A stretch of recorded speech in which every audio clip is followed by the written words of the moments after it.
On UTV, while everyone was having their tea, I had a wee hunt through the dressing room of one of the guests on Kelly to see if by any chance he'd bought any wee checks with him that maybe he didn't want, like 32,000, 16,000, 8,000, or even for a tenner.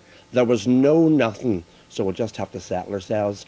Who am I talking about? Do you want to phone a friend? Are you thick? Stay with us for Kelly.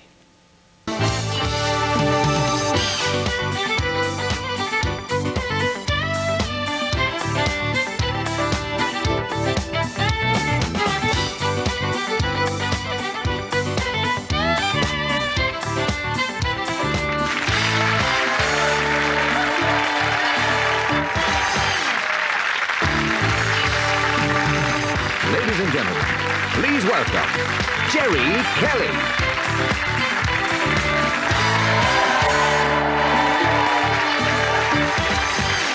Thank you very much. Thank you. Good evening. Good evening and welcome to Kelly. Well, the big news story today, of course, is all about the guy who allegedly cheated on Who Wants to Be a Millionaire. Well, a court case will decide the outcome of that. But after 227 episodes since it first went on air in September 1998, Who Wants to Be a Millionaire is still the undisputed champion of television quiz games. It's also the TV show that nearly everybody in the country wants to appear on, judging by the number of phone calls they receive. Well, I too am a fan, and one of the great things about working in the television industry is that you get opportunities that perhaps those working outside it don't. So I phoned up my old mate Chris and I asked him if I could appear, just to find out what the tension and the pressure is like in the Millionaire hot seat. Well, unbelievably he agreed, and earlier this week I headed across to the Millionaire Studios in London. Well, I thought you might like to find out how I got on under the pressure. What you're going to see is all genuine, believe me. I had no idea of the questions, and Chris gave me absolutely no help whatsoever. But rather than show you it all, I thought we'd start at question number 8. I'd already answered the first 7 questions correctly. I had won £4,000, and I had used one lifeline, Ask the Audience. So this is what happened from question 8 onwards. Okay, have a look at number 8. It's worth £8,000. You're 8 away from 1 million. Which acid is normally used in a car battery? Acetic, hydrochloric, lactic, sulfuric. Now, have you got a car? I have a car. Have you got a battery? I have a battery. Well, it's certainly not A, and it's not C. And it's definitely, it has to be D, sulfuric. Not hydrochloric? No, it can't be, no. Why not? Because that's something to do with medicine or something, I think. Play this?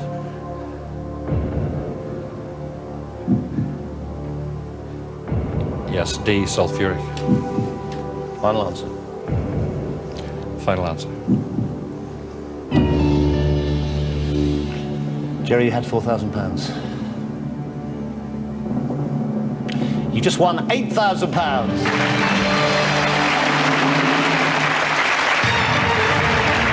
You enjoying this yet? No. Are you hating it? Every minute. I'm loving it. Right, you got £8,000. Have a look. This is question number 9. Lakes Como and Garda are in which European country? Switzerland, Norway, Netherlands, Italy. D, Italy. Why so positive? Because I was nearly going to go on holidays there last summer. Were you? Final answer. Final answer. It's the right answer. You got £16,000. If you give me a wrong answer here, you would lose £15,000. And we would all have a damn good laugh. Question number 10 of a possible 15 is for £32,000. Have a look at it. What is a bodkin? Small barrel, needle, cotton reel, jacket.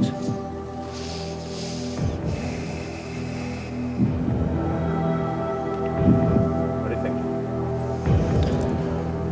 I don't think it's a needle, and I don't think it's a jacket. It could be a cotton reel, but that's a bobbin, isn't it? A cotton, something to do with sewing. A bobbin. You're fishing, aren't you? Yeah. Could I Could I go 50-50? You can. Computer, take away 2 wrong answers. Leave Jerry the right answer and 1 remaining wrong answer. So. Oh. So all your theories collapsed My like a theory deck went of out the cards. window there. You've got to phone a friend. I'll have to phone a friend. You weren't expecting to use this early, were No, you? I wasn't. No, I'm disappointed in myself. So am I, Frankie. You're going to phone a friend. Now, who are you going to phone? John.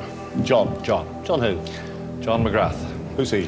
He's a school teacher, principal, cousin of my wife's. It'd be really embarrassing if he was wrong. It would be very embarrassing if he was Okay. But I'll just say to you, you still don't have to take his answer. If he's wrong and you go with him, you lose £15,000. Hello? John? Yes. Hi, it's Chris Tarrant here on Who Wants to Be a Millionaire. Good Hi, evening. how are you? Well, I'm fine. Jerry's here, but he's stuck. Okay. Don't sound surprised then. He's on at £16,000. Yes. But with your help, John, we can get him up to 32,000, the next big milestone. There are only 2 possible answers left. One of these is the right answer. One of these is the wrong answer. All right, John, do you understand this? I do indeed. Okay, lots of luck. Jerry, you got 30 seconds. Your time starts now. Hi, John. Yes. John, what is a bodkin? B-O-D-K-I-N. Is it a needle or a jacket? It's a needle, Jerry. How sure are you, John? I'm sure. Like, would that be 100% sure or Very close to 100%, yeah. very close to 100%? Yeah. I'll trust you, John. Thank you, Jerry. Thanks a million. Okay. Bye. Bye. John's fairly astute. I'll have to go with needle. You don't have to. You lose £15,000 if he's wrong. Really embarrassing. No, I trust him. It's a needle. Final answer. Final answer. Can you afford to lose £15,000? Yes. That's a shame. You just won 32,000. Jerry Kelly, you have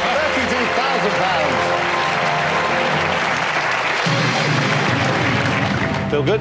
Jerry, you're hanging on by a thread, frankly. Have a look at that. £32,000. I love it. Okay, take that. Oh, thank you. Okay, put it in your pocket, whatever you want. Whatever happens, you go back to Belfast with that amount of money. But you've got no more lifelines. But question number 11, you might as well play this. It's for £64,000. What are you watching if you see the characters Yum Yum and Nanky Poo? Madam Butterfly, Miss Saigon, Starlight Express, The Mikado. I actually performed the lead role in this for St Patrick's Choral Society in Downpatrick. I played the Mikado, and in the cast was Yum Yum and Nanky Poo. So the answer is D, Chris, the Mikado. Felt the need to show off then. I did. You noticed. Final answer. Final answer. It's the right answer. You got £64,000. Okay, you got £64,000. This is worth £125,000. Tell us if you want to play it. It's question number 12 of a possible 15. Which of these sports was developed from a North American Indian game? Lacrosse, American football, ice hockey, baseball.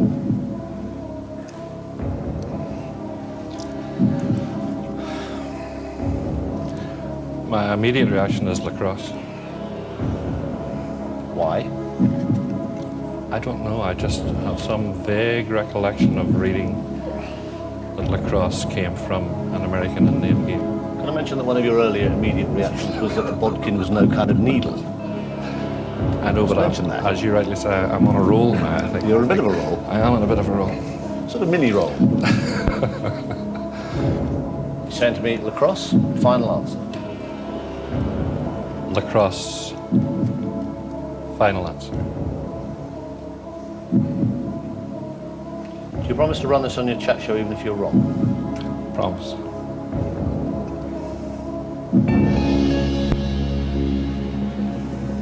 Do you break promises? No. You don't need to. You just won £125,000, Jerry Kelly. You're an amazing man. Oh, yes. Yep. Have a look at this. Wow. Now got £125,000. But we don't want to give you that. I'd like to give you the next one. You can hold it if you want. Yep. But I'd like you to give you the next one for $250,000. Question number 13. Now, you don't have to play this question. You can walk away with your head held very high. You've done incredibly well. You can walk away with £125,000. Okay. Question number 13 is for £250,000. Here it is. It's 13 of a possible 15. What does orangutan mean?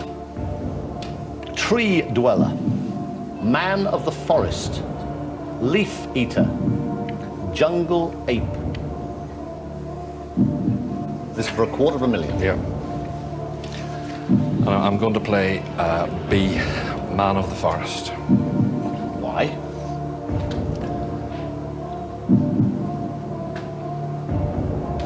Because I think that's right. Not jungle ape. No.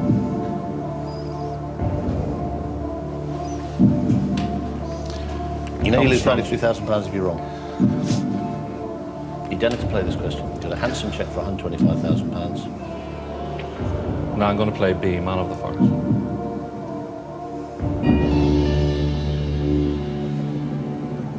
Why did you go for that? Because I enjoy watching these things, and I'm almost sure they said that.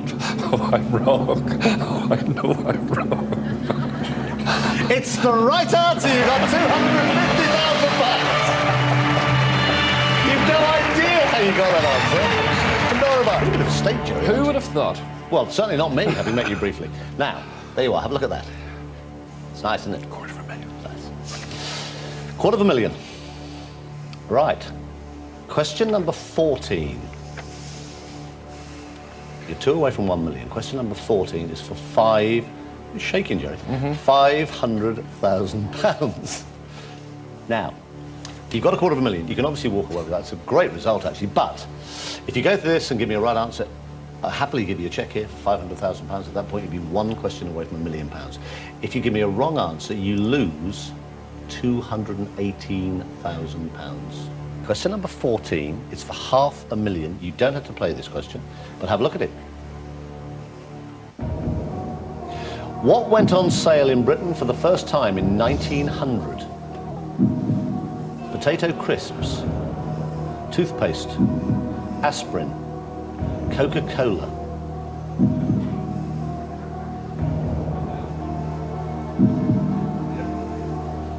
It's for $500,000. Only 6 people in the UK have ever won £500,000. So there's hardly any pressure at all. I think it'll remain there, because Oh, come on, Jerry, don't be a wimp. It would be a pure guess. Come on, man. No, I've got 250,000. Remember it on the morning news? Coca-Cola was before 1900. What went on sale in Britain for the first time in 1900? Take as long as you need. Potato crisps, toothpaste, aspirin or Coca-Cola. You've got $250,000. This is for £500,000.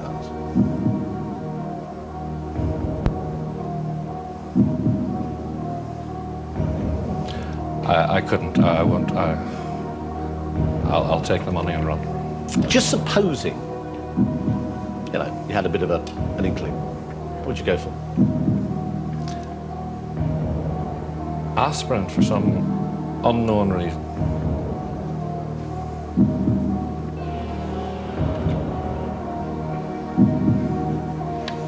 £500,000.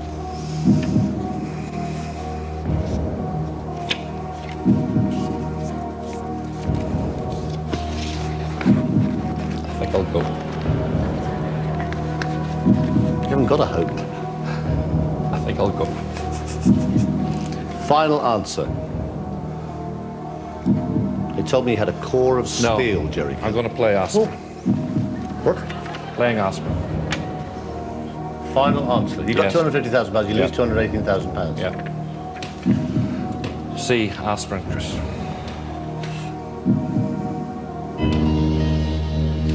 You had £250,000. You could have walked away. And you've gone out and bought a new suit. You've just lost £218,000. Jerry Kelly, very close. The right answer was Coca-Cola. Was it? Don't say was it, yes. Aspirin was wrong.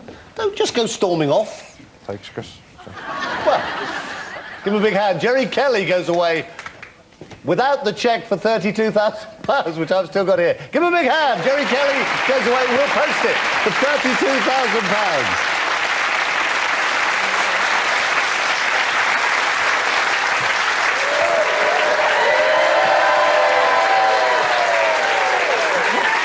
You forgot your money. I forgot my money.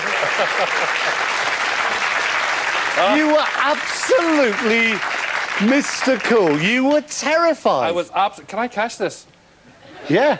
Can I? Yeah. Yeah, Oh, it's not my account, yeah. You really... I have there never... was one bit when you're going, I'm wrong, I'm wrong, I'm wrong, Seriously, I'm so I wrong. have never had a more nerve-wracking experience in television. And I was being all my nice, I life. was being cuddly and kind and caring. Where you I hell? was your pal, I was looking after you. Here, before I get into it and talk about my feelings and that, I suppose you can't say too much about the current court case going on about the... Are you mad? Are you We're in barking? enough trouble with that anyway, aren't You can touch on it lightly, I can say nothing. All right. You can't ignore it. It's everywhere. And several arrests seem to have been made. I cannot speak about it. Okay, and we won't. I have to say, and I must admit, you are very sympathetic towards the contestants. Well, mainly, Yeah. if I Some of like them. the people, Yes. But it is. But do you realise how daunting a task it is for the yes, of punter course, coming on? of course I do. Of course I do. I mean, I am there to stretch people. It's very ham. I mean, everybody knows that I want them to win money. I don't want people to lose. I hate it when they... I wouldn't mind if you lost. I hate... No, generally, I mean, I hate it when people lose. And I am there to... I want them to win, I get no pleasure out of saying, I'm sorry, you're wrong, you've lost. These are huge sums of money. Yeah, but you give nothing away. It's my job. Are you a good poker player? Yeah, I'm very good. I am good at cards and sort of poker face, whatever. There are times, of course, where I'm sitting there thinking, just say it, just say, man of the forest, whatever, and I would give you $250,000. I would love to, I can't do that in the same way that sometimes I'm sitting there thinking, I can't believe you don't know this. How stupid are you? And everybody does it. You do it at home, you're sitting there going, oh, the fool, he must know this, oh my God, and all that. Do you know the answers? Is there a little Not always. I mean, it's not on my screen. I mean, it's not on the monitor not at all, for you? not at all, not at all, not at all. I mean, there's nothing there until... My general knowledge is quite good, but I mean, that thing we always trot out about, they're only easy if you know the answer. It's so true. And it can be £200, it can be £250,000. Yeah, and if you don't know, you don't know. You were away from school that day or whatever. Your life experience has not got you to that answer about that question. And the whole, sometimes. And there are certain areas, like anything to do with pop things, Friends. I mean, Friends, the TV thing. I know nothing about Friends. That's right. Now, there would be, I would ask you a question about Friends, and 2/3 of the whole British Isles under the age of 8 are screaming, Jerry, you must know, oh, I forgot, and all that, And that all goes on, I know that goes on. And you just look stupid. Yeah. But, I mean, the pressure is intense. I mean, even though you think you know the answer, once you're about to deliver it, your mind goes blank. And completely. You believe you're wrong. Yours did on numerous occasions. But, I mean, I nearly had to phone a friend to find out what my name was, for goodness sakes. I've seen that happen. I've actually seen people, I think, at this point, this poor guy doesn't know who he is, where he is, what he is, whether it's Tuesday or Friday. He probably can no longer tie up his own laces. And he was a very intelligent man when he walked in. It's an ordeal, but they are huge sums of money, huge. It is a phenomenon, isn't it? It's fantastic. It's a complete freak. I mean, it is a one-off. It is so incredibly simple. I ask you 15 questions. I show you the answers beforehand. You have 3 lifelines. You can go at any point you like. And if you get all 15 right, you win £1 million. I've just told you millionaire. I mean, there are shows that have gone out over the years. I mean, to this day, I do not know what was happening on 321. I never understood it. There was, like, dear old Ted doing this. There were sketches. There was a dustbin. What the hell was it about? I don't know, But we watched it for years. How many countries now is Millionaire in? 100 it's unbelievable. I mean, 120 now. There's all these sort of different me's in different suits and whatever. And all doing the same is stuff. It done exactly the same? It has to be. I mean, Celador who make it say, it must look like this, you must do it like this. I mean, the Japanese were a problem because they wanted to do, the most extraordinary things the Japanese do, that like, I would have probably boiled you up in a pot of boiling water and put locust down your trousers before we started the show, if they'd had their way. But basically, what Celador say who make it, they say, we know this works. From the experience in Britain, where it's like an immediate, huge success, we know this works. If you want to buy it, we want it to run for a long time, so you make it like this. And I mean, it's worked everywhere. It's been unbelievable. I mean, in America, it went through the roof, And did you get it right first time? Were all the catchphrases right? Mainly. I mean, all that stuff that we worked on in the early days, I mean, the phone a friend and all that, I mean, was part of it anyway. But all that stuff like, we don't want to give you that, and all that stuff, which I worked on. I mean, I was in a place called Kazakhstan, which is a part of old Russia, earlier this year. And there's the host there. I just turn on my telly, walk in, put myself a drink, this rather strange sort of grey hotel, and there's a man, and I think, oh, it's Millionaire, because the music comes up, and there's just a bloke starts jabbering at me, and whatever. And I see him go, and I'm going, he's saying, I don't want to give you that, in Russian. It's just weird, but it happens everywhere. How did you get the gig in the first place? Was it just another job for you? Yeah, well, I did it on radio, because I do this breakfast show every morning in London, on Capital, so we did a thing called Double or Quits, which was a very embryonic form of what is now Millionaire. And David Briggs, my producer then on Capital, went wandering off to seek his fortune on TV, and he said, I want to turn that into a TV format one day. Right. And it was like, yeah, when it happens, if it does, give me a ring sort of thing. And we did a pilot, and it was actually called Cash Mountain. Originally, I was going, and it had this dread, not much change between the first pilot and the second pilot and going on air. It happened very quickly, not much change. I do remember it had this dreadful, really cheesy sort of Pete Waterman song. I think it was Pete, God bless him. But it was the sort of thing I mean, so much has changed, so much in television in the last few years, since Millionaire, really. But there was this awful song, and it was like, I can't remember exactly, but it was like, holidays, money, palm trees, desert islands, making, and all this, and we're going, oh my God. But at the time, it was sort of what you did on those sort of shows, and we got rid of that. Yeah. And they changed it to Who Wants to Be a Millionaire. But I said, oh, come on, Who Wants to Be a Millionaire? That'll never take off, you know. I mean, I remember saying that, because I thought it was going to be more of the same, you know, Who Wants to Be a Millionaire? I'd come on at the end and do a dreadful song or something. Very clever. The whole thing is so wonderfully clever. But it's drama. I mean, it's drama before your eyes. And also, I mean, people watching you have learnt a lot about you just watching it. I mean, there was fear in your... Seriously, and there was no real pressure on you, but there was fear in your eyes. You know, and you're going... Oh, why have I agreed to do this? Well, I think you don't want to make an idiot of yourself. Well, you don't, you see. A lot of it's about that. It's not just about losing money. No, it's not just about that. You know, it's about making a complete idiot of yourself. I was over at the National Television Awards, and when Millionaire won... Is that your water or mine, by the way? Not yours, mine. Because you've been drinking it for 10 minutes. No, I haven't. When you won, I noticed... And you were shaking, drinking water. Yes, I was. Did you see him do that? We cut that bit out. You didn't see that. Oh, sorry. Well, I'll put it back in. Jerry drinking water. Obviously a surprise to his system. His hands were shaking like that. I thought it was nerves. Apparently it was just a shock of the alcohol going, what the hell's this? You were nervous that night at the National Television Awards because Anne Robinson and Weakest Link could have won that.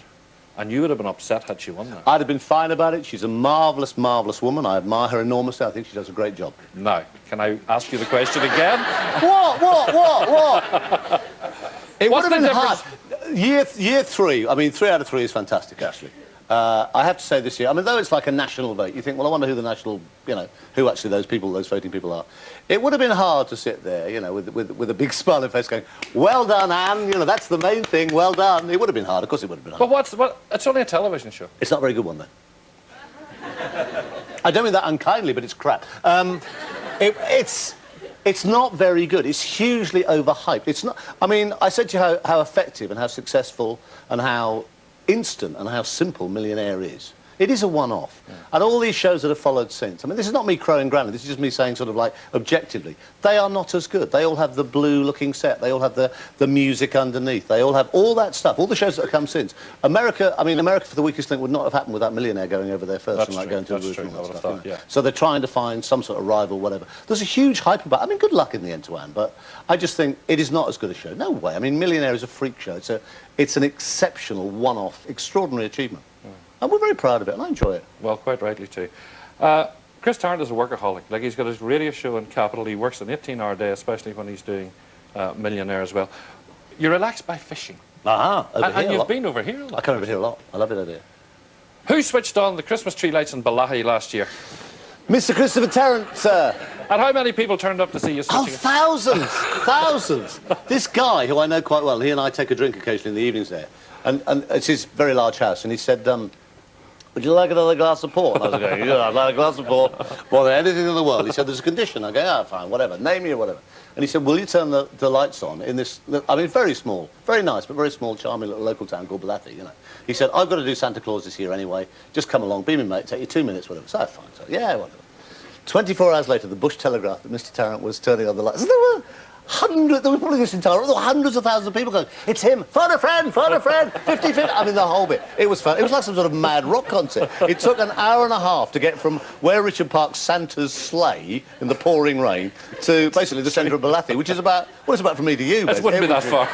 It was a great gig, but it was just fantastic. You love here, don't you? I love it. I have a love the great Northern time Irish of it. people. I'm very, very welcome. I fish a lot on the Ban. I fish on the Ban, particularly. I fish on the Mourne over the far side. It's just a beautiful country.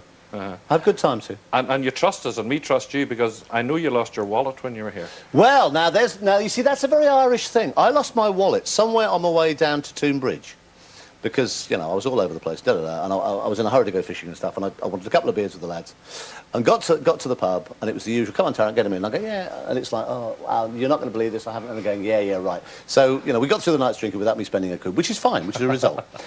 Then I said, seriously, I don't think I've got the wallet. And they're going, oh, come on, you had it in the aeroplane, whatever. And we traced it back to a supermarket where I bought some stuff, so like provisions for the weekend or whatever. Dive back to the supermarket. Ah, Tim, he's back here, hello, and all this. I'm more of a gas, but it was fine. And I said, I'm not being funny, but have you seen my wallet? And they said, no, you paid your money, you went out, whatever. It turned out, the next day we searched everywhere, whatever, and it turned out I had it in my car, and as I opened the car door to put some stuff on whatever, and closed the car door, the wallet fell out. Now, in the wallet was like 200 odd quid, all my credit cards, driving licence, passport, everything. I was going away that weekend, so I thought, oh, no, I was going away the next weekend. I was going down to Egypt, actually. And I thought, I'm completely stuffed, I can't travel, I'll never get my driving licence back in 7 days, I need a hire car, maybe I can get a passport thing, I lost 200 quid, da-da-da. And the next day, my driver in London, Big Jim, got a phone call from a gentleman in Antrim who said, it's Chris Tarrant in Northern Ireland. And Jim goes, no, I don't think so, no, go on, who's this? Like you would.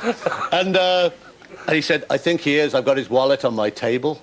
And this guy had found this wallet outside the supermarket, picked it up, hadn't thought any more about it, taken it back to his house a few miles away, put it on the table, forgot all about it for about a day, and then eventually was sort of going through, oh, I found this thing last night, what's this? And in there was my and amongst a load of other stuff was my driver's card. He rang Jim, and Jim said, yeah, whatever. And it was there, and it was sitting on the table. Now, I have to say to you, I mean, I gave the guy a reward. I mean, he was a splendid bloke, and I signed autographs for his grandkids and his kids, whatever. I mean, what a nice man. Now, that would not happen in London. That would not have lasted whatever you say about the problems in Northern Ireland, that wallet could have been there for a year. Because people were saying to me, it won't have been stolen, you know, not round here. I'm saying, but you do have lots of crime around it. Yeah, but not like that. Nothing, you know, it's safe as houses. That's the market. Now, that would not happen in London. That would have disappeared. It would not happen in anywhere in England. It would be gone like that, you know. I'd be lucky to get the wallet back, let alone the contents. I would have put it in my back pocket and never thought about it. Chris, thanks for allowing me to go over on Monday. That's good. I thoroughly enjoyed it. It's very good. You're always very welcome in Belfast. No, I enjoy it here. Pleasure meeting you again. Thank you, man. Chris Tarrant, ladies and gentlemen.